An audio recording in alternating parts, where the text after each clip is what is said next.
Salut tout le monde, ici Joey Alfieri pour cette émission spéciale. C'est pas un avant-match, c'est pas un après-match, mais on a un invité très spécial qui est prêt à répondre à vos questions. Le joueur le plus utile de la 110e Coupe Grey qui a signé une prolongation de contrat avec les Alouettes hier. Il sera membre des Alouettes au moins jusqu'en 2025. What's up, everybody? Special broadcast here, Joey Alfieri with you for a little while. And it's not a pregame show, it's not a postgame show, but we do have the MVP of the 110th Grey Cup with us, signed an extension with the Montreal Alouettes that will keep him here at least till 2025, Mr. Cody Fajardo. Cody, what's going on, man? Hey, thanks for having me. It feels like just yesterday we were sitting down in free agency and talking about the signing. I'm having flashbacks. It's like crazy how the time's flown by. Yeah, it's been wild. And listen, I was all smiles that day too. I was excited about you arriving in Montreal, but I'm going to be honest with you, the smiles a little bit wider since November the 19th. It's been an absolute whirlwind for me. And I really didn't have anything to do with the on-field success, so I could just imagine what it's been like for you. Well, you're a big part of this program. I want you to know that. And I appreciate it. I will say it's been movie-like. It's one of those things where I'm back in Reno now and back to the normal life, the daddy daycare, changing diapers and all that fun stuff. But just spending the time with the guys. And what I was so excited and happy about is we went as long as we possibly could. And not a lot of teams get to do that. You don't get to go the full length of the season. And so that locker room was very special. And I know Danny has a lot of work ahead of him to retain that locker room. But with that being said, we did everything we could to stay together as long as we could, and then to hoist the Grey Cup over our head, to see the thousands of Owls fans come out for the parade. Like, that parade was something when you're a kid and you grow up and you watch Super Bowl parades or NBA championship parades. It rivals that, in my opinion. The amount of people that showed up there for us, and the weather wasn't that great, and the MVP chants, it's something I'll remember the rest of my life, and I can't thank the Owls fans enough for that. All right. So if you have questions for Cody, you can leave them for us in the comment section. We'll get to them in just a second. I do want to address your attire. We'll get to Luc Beaulieu in a second. The Angels had. Would you like to make? I know Shohei Ohtani's a big Montreal Alouettes fan. Would you like to make your pitch for Shohei Ohtani to come back, or like, do you think he's done? You think he's gone? Like, I know there's a lot of talk about San Francisco, Toronto, for goodness sake. Do you want to make a pitch to Shohei Ohtani, who's probably watching right now with his dog? I have a lot of recruiting over the last couple of days with some of the guys on our own team. So I don't want to let all my information out there, but I do know this. There's a 2% chance he comes back to the Angels. And as the famous Lloyd Christmas would say, you're saying there's a chance. And so that excites me as an Angels fan. But if he does happen to sign in Toronto, it'd be awesome to go catch a game at the ballpark over there. That's such a beautiful venue. But you just never know in the Ohtani sweepstakes what's going to happen. And at this point, as an Angels fan, if you lose Ohtani, you might as well get rid of Trout. Let's rebuild from the get-go. And I never thought I would sit here and be saying that. Rebuild what? There isn't anything to rebuild, Cody. They haven't. No, I'm just kidding. All right, no, that's a good point. Let's start with Luc Beaulieu, who's he's been a fixture on the post game shows all season long. Says, "Hi, Cody. Are you planning to convince other free agents to stay with you?" Yeah, and basically what I just said. I felt like a car salesman the last couple of days. The way I've called guys, and I haven't really told Danny I was doing it, but I was just doing it. And Sean Lem and I were back and forth, and very happy about the news that he was re-signing. And there's a couple other guys I've been in contact with, and I don't want to spoil the holidays surprise for everybody, but I know that Danny's doing good work, and I'm very excited to see this team just taking shape as early as it is. A lot of times you don't see a free agent, like a team like this, a free agency pending guys re-sign until after the holidays. But I think it goes to show how excited guys are to come back. And it also shows the wizard that Danny is in able to negotiate. And he's got a lot on his plate right now, celebrating the Grey Cup and then trying to negotiate contracts. doing my contract and now doing other players' contracts. It just goes to show his commitment level to this team, his commitment level to us as players, and that's what you want to see from your general manager. And when I signed here in February, I felt that every single day after I signed here. I felt that Danny was a guy that was in our corner as players, and I want to play for him as long as I can. Okay, before we get to Devin's question, can you give me a little bit of the sales pitch? Can you just give me a little bit of it? Yeah, the biggest thing I said is, look, we don't want to be one hit wonders. And we have something so special here in terms of how young and talented this team is. And a lot of the guys I think that are pending free agents are those veteran core foundation guys that you need, the leadership guys in the locker room. I think the biggest sales pitch is how amazing this locker room's been. And that speaks volumes to what Coach Moss has done coming in and changing the culture and all the coaches that he brought along. It's very rare that at the end of the year, everybody wants to come back. I've been a part of winning football teams where there's a handful of guys that just don't like it, don't feel like it's a good fit and want to go elsewhere. But I will say this, after talking, engaging with everybody after winning the Grey Cup, I didn't hear one person that complained or wanted to go somewhere else or was chasing big money. And when you have that, usually when you win a Grey Cup, it's hard because everybody expects to get paid more because you just won a Grey Cup. But I think what you're seeing with this team is guys just want to be valued, but they don't want to take all the money away from their other players when we can build a team that can go on a dynasty and be something that it's year after year after year being a contender for a Grey Cup. And that's my sales pitch. It's like, I want to be a contender every single year. I can't do it by myself. And I know the team and how talented we are. And if we can retain those guys, watch out the rest of the league when you play the Montreal Alouettes. I love that. All right, let's go with Devin's question. Favorite part of Montreal and Quebec so far? Man, my favorite part. Well, I always talk about the food. Yeah. There's two things I want to talk about. There's obviously the off the field, and there's on the field. So off the field, I did not choose one single restaurant that I said this food is no good, and that wasn't good for my waistline. It made me continue to work out and hustle and bustle during the season, which was good. But I think on the field, the biggest thing that I got when I left Sask was, oh, how are you going to adjust to the Montreal Alouettes fans? It's not like Sask. And I'll say it rivals it. Obviously, there's a lot more people in the city, but I will say this, the fans that show support through us are some of the most diehard CFL and Montreal Alouettes fans that I've ever been a part of.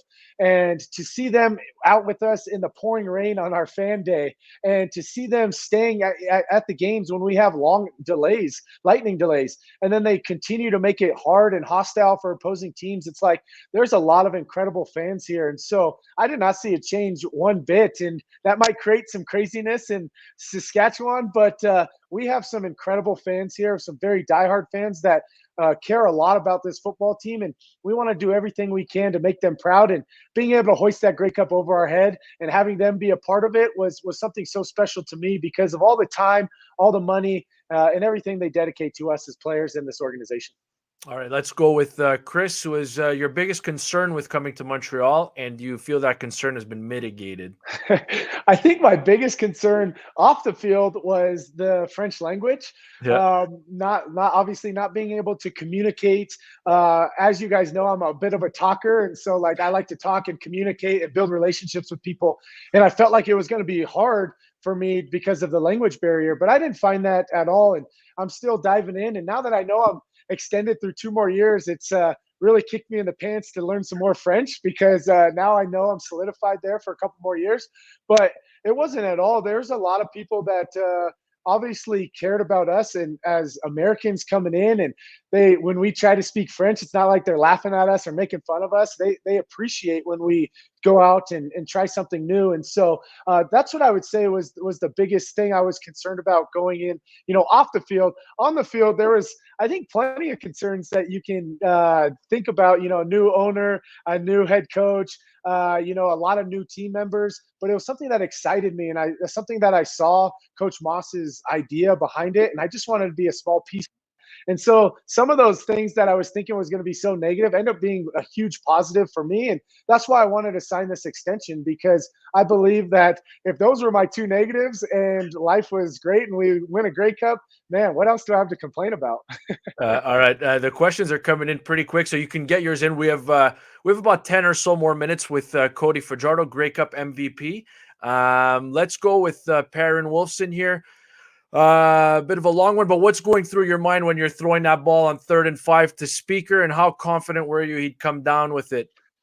That was one of the plays for the ages. And I remember the play before we were 2nd and 18, and Coach Moss in my headset just said, get us to a 3rd and manageable. Get us to 3rd and manageable. We talked about that play 3 series before. I didn't know he was going to hang on to it to a 3rd and 5, basically Grey Cup on the line. But I will say this, when I let the ball go, it felt like the ball was in the air for 30 minutes. I don't know if you fans felt the same way, but I was like, holy cow, can this ball ever come down? And one of the things I'm very happy about is I didn't throw a perfect ball, because I think if I did throw a perfect ball, Cole scores there, and then it gives them more time to go down and possibly score a touchdown.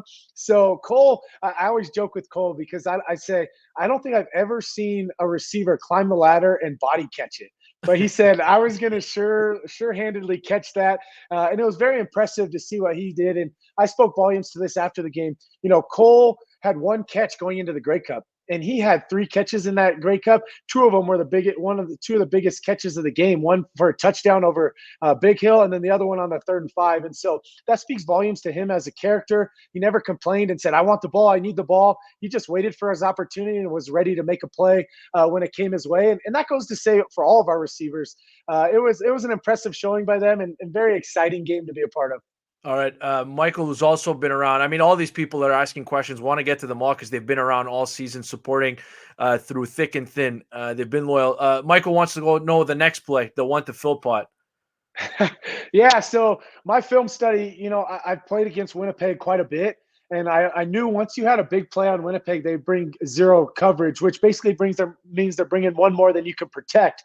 And so on that play, we were actually trying to get it to Tyler Snead on a post corner route, because we felt really comfortable on the post corner, because earlier in the game we ran a couple posts with Amac. He caught one, and then we actually had an interception. And we felt 31, their defensive back, played really well on the post. So if we had him on the post corner, it was going to be a touchdown. And but if they did bring 0, Philpott on the backside post was my answer. And so I remember when we broke the huddle, I said, "Look, I got Philpott on a post. They might bring cover 0 here based off my film study." Sure enough, their free safety comes down low. I'm like, "Well, it's cover 0. Looks like we got to try and win this football game." And he makes an incredible catch. But I think what's not talked about is how amazing his route is. Because the DB was inside leverage, and we talk so much as quarterbacks and receivers that you have to attack inside leverage and be able to cross his face to give me an opportunity to throw that ball. If Philpott doesn't do that, I don't think that ball gets completed. And so the route was incredibly run. He makes an amazing catch, and something for a guy that started the year on the injured reserve and slowly got back. For him to have that solidifying touchdown in the Grey Cup, and all the work I saw him put in behind the scenes, just trying to get healthy for this team, I couldn't be any more prouder of the MOC there, Mr. Montreal and Mr. Canadian over there. Tyson was saying he's not planning on giving the football back. Are you content with him keeping that? Have we established that? Is it going to be shared custody? What are we doing with the football? We have established that. That is my Christmas gift to him for going and catching that football. I did not fight him on it.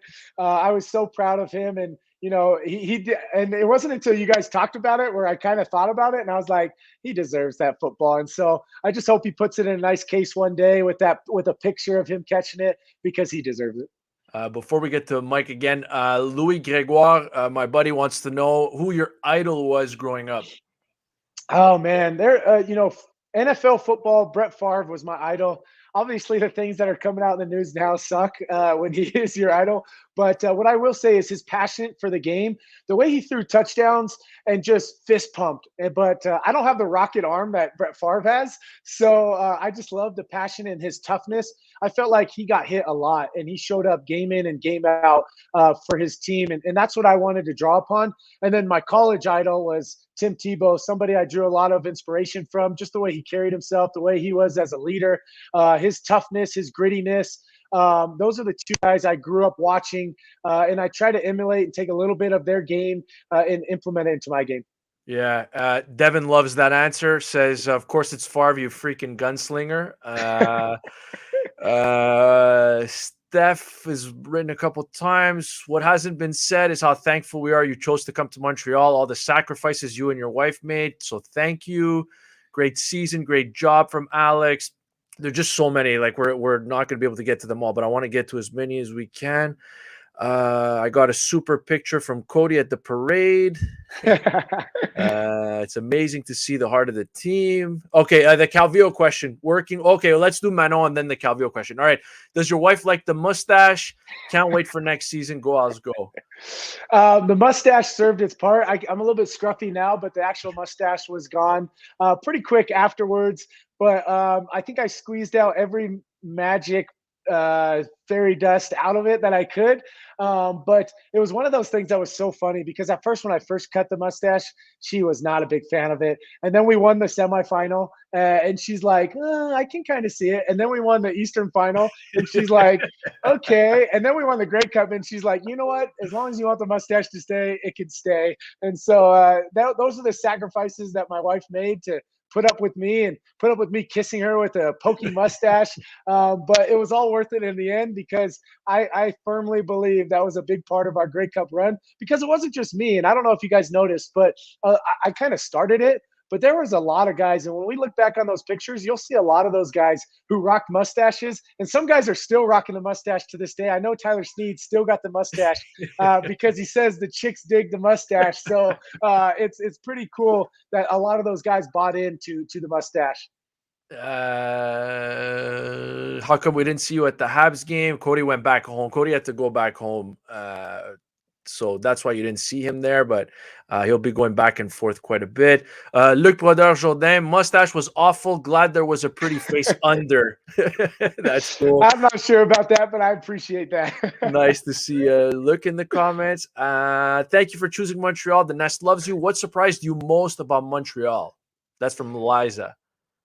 Yeah, I kind of talked about it earlier. I think the fan support was one of the biggest things that surprised me, and the amount of diehard Owls fans that we have, people that come to practice, people that we have Heather who comes out. She unfortunately lost her husband, and she came out. She served us freezies and baked us cupcakes and cookies and a lot of things not good for our waistline. But after practice, you kind of deserve it. But it just goes to show that there's a huge family feel with the Owls fans. And it's a place that I felt like I could bring my family to be a part of because no matter where we were, we always felt a part of that community. And you guys did such a great job of opening your arms to us.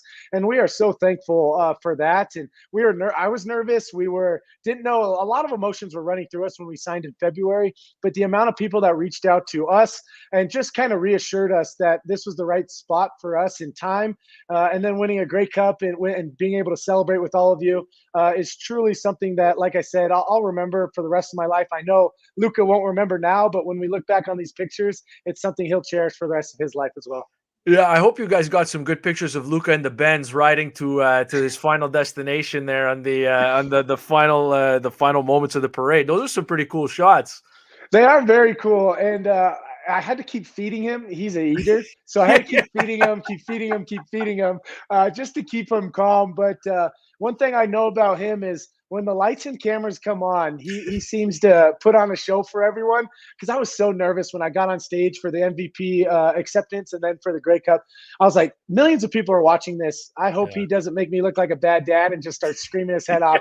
And sure enough, he did a great job and made me and my wife look good. So maybe we just got to put some cameras and lights in front of him, and we got a future quarterback here in our household.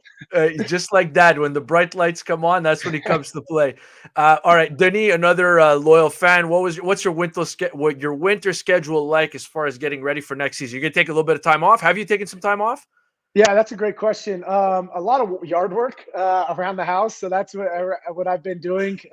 When you're away from home for as long as I was, I don't ask my wife to do the yard work, and that's something when I come home, I help out and I do. So I don't touch a weight or a football until the middle of January. So I usually take the entire month of December off, and that's something I've been doing my entire career, and just spend time with the family.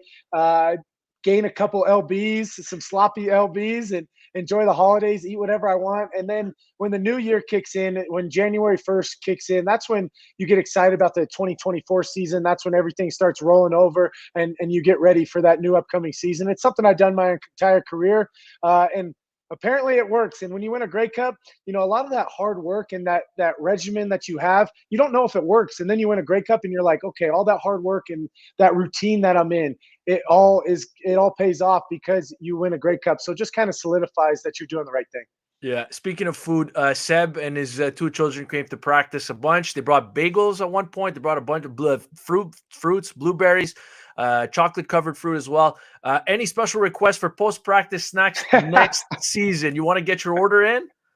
Oh man, we're taking orders now. I guess. I guess that's what happens when you win a Grey Cup, huh? You guys do an amazing job, and I think part of the fun for me is the surprise after practice of not knowing what's going to be over there, and then all of a sudden you get over there and they're like, "Man, I actually needed this today." So I'm not going to say anything. I'm just going to let you guys do what you guys do best, because I know all the guys are extremely happy, and you fill a lot of hungry tummies after practice with some good food.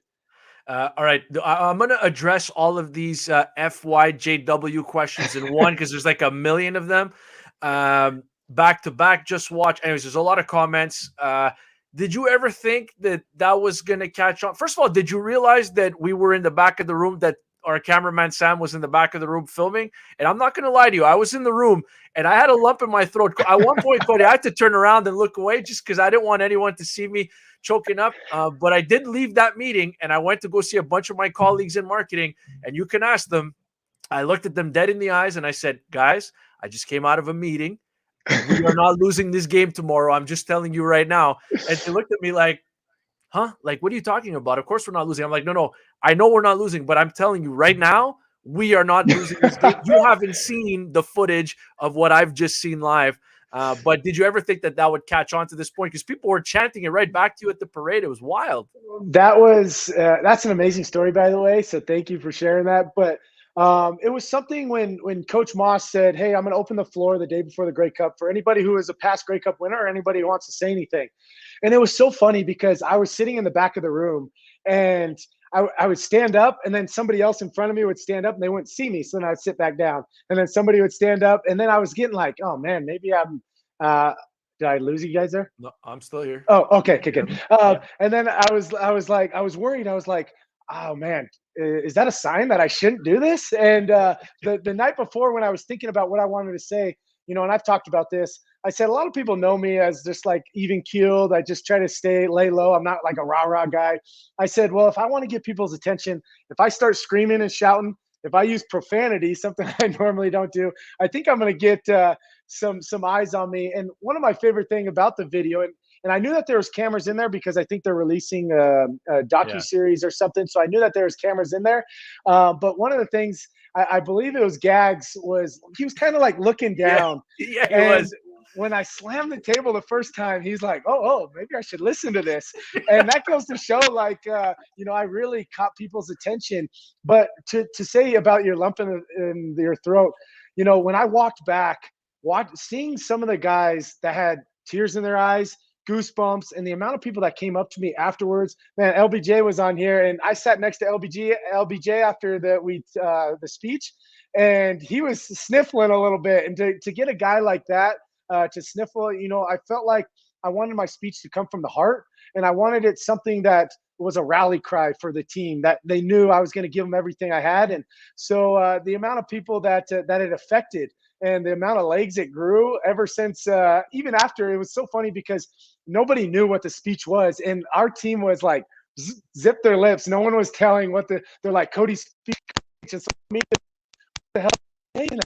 And see video, and then took it.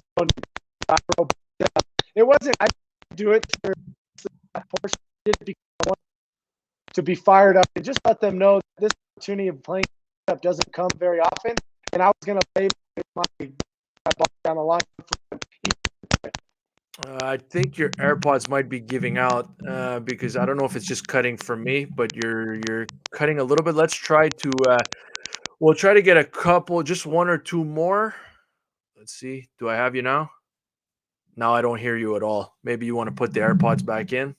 See if we can, or just change the settings. Hope you get here. There we go. Yes, I got you now. I have you loud and clear. There was a question. Oh, here, from Bruno Lambert, who says, quelle sera la différence dans sa préparation pour 2024 maintenant qu'il a... So the question is basically just what's different about your preparation, if anything, after 1 year of being with the Alouettes? Like, now that you know what to expect coming to Montreal, just is there anything that's going to be different? I think the biggest difference is where we're headed in this 2024 season with a target on our back now. It's not going to be that we're ranked ninth and screw everybody. We're going to go out there and prove everyone wrong. I think it's one of those things where this team's going to have to navigate a little bit of patting on the back. And I think our team is ready for that. And it's funny because I believe that the media is going to give us some love finally. But I told them, I said, look, pick us ninth again because we like that. We don't want our flowers now. But I think the exciting thing is knowing what we're going to build off of and not wanting to be that one-hit wonder and wanting to sustain and be a contender and build that dynasty. And that's our goal for 2024. And I'm sure you guys have already heard it, but, we had that great 8 mantra all year. And Coach Moss, and I don't know if I'm breaking news here, but his new one for 2024 was grind for 9. And the fact that that guy can already come up with a mantra, like, we're excited. And that gets people going. And we're really just blessed to be a part of this Grey Cup winning team, to bring the Grey Cup back into Montreal where I believe it deserves to be, and then to keep it there and go back to back. Because like I said at the parade, do you guys want to run this back? And I thoroughly meant that. And I think a lot of those guys on that stage want to be back in Montreal to defend the cup and run it back. All right. We've got some love. We're going to wrap up here. Joe says, hello, guys, and congrats. You put Montreal on the football map again. Mike, Cody's Montreal MVP. James, the media is going to just watch in capital letters. Eric, making history, your first season with Montreal. Thank you, Mr. Fajardo, and see you next year. Cody, that's it, man. All the time that we have. We appreciate it. Before we go, do you think the media will have the Alouettes number 1 in the power rankings going into week 1? Yes or no? Absolutely not. Okay. Where do you think over under 3.5? That's a good spot. That's why. I personally believe they'll have us at 4. Yeah, same. That's what I believe. I don't know. Edmonton might make a whole bunch of moves in the offseason again, and maybe we're down to 5. I don't know. But I figured that probably not in that top 3. Put us for 9, and then that makes more sense for grind for 9. It just makes the most sense. Huge thanks to Mrs. Fajardo for making it all happen. Laura's getting a lot of love in the comments. I know people don't really get to see Laura. Why don't we end it on by giving Laura some love? Just everything that she's meant to you. I know that you and I talked for an article on MontrealAlouettes.com, and you mentioned how you seriously thought about retiring after being released by Sask, and she convinced you otherwise. Why don't you just give us the rundown? Let's give Laura an opportunity to get some love because she's a big part of the journey and the Grey Cup victory for sure. Yeah, she's a huge part of it, and they always say if you want to look at a good man, see what the woman that's attached to him is, and Laura is exactly that. And the things that she did, taking care of our son for months at a time, where I can't help out. She works a full-time job. It's the sacrifices that she does here by herself at this home, and then flying up and back and forth. And as you know, with the little one, I don't know if you've traveled yet, but traveling with little ones is not easy. So flying from Reno to Montreal is usually about a 14-hour day because you're moving different. You can't get a direct flight. But the amount of love and support that my wife, Laura, has for me, and something that she's done my entire career, and I don't know how many people know this, but before every game, she texts me a passage from the Bible and just basically a devotion. And it's the last thing I read before I take the field. I sit in my locker and I read that, and it's something that just gets me going for the game, and it makes me understand that there's more to life than just football. And the reason I play football is for my family. And so there's a lot of amazing significant others out there on this team, and allowing us to go and do what we love to do. And obviously we make a living doing it, but there's a lot of sacrifices that we have to make as a family. I have to make as a husband, as a dad. Not seeing my son for 6-9 weeks at a time is always difficult. But when you go go in the end and you win a Grey Cup, it makes all those tough times worth it. And I'll say this, as close as I was to retiring, I'm so thankful. And I hope that my story and my wife encouraging me can be inspiration for people, maybe not in sport, but just knowing that you're a lot closer than you think you are.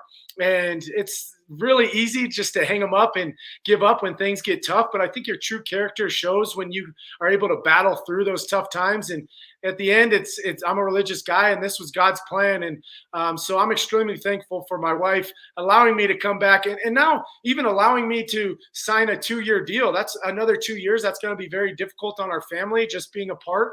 But it's something we've been doing since 2015. So we're used to the long distance, and we've kind of figured out our recipe for success. But I wouldn't be where I'm at without my wife, Laura, and I'm extremely thankful for her.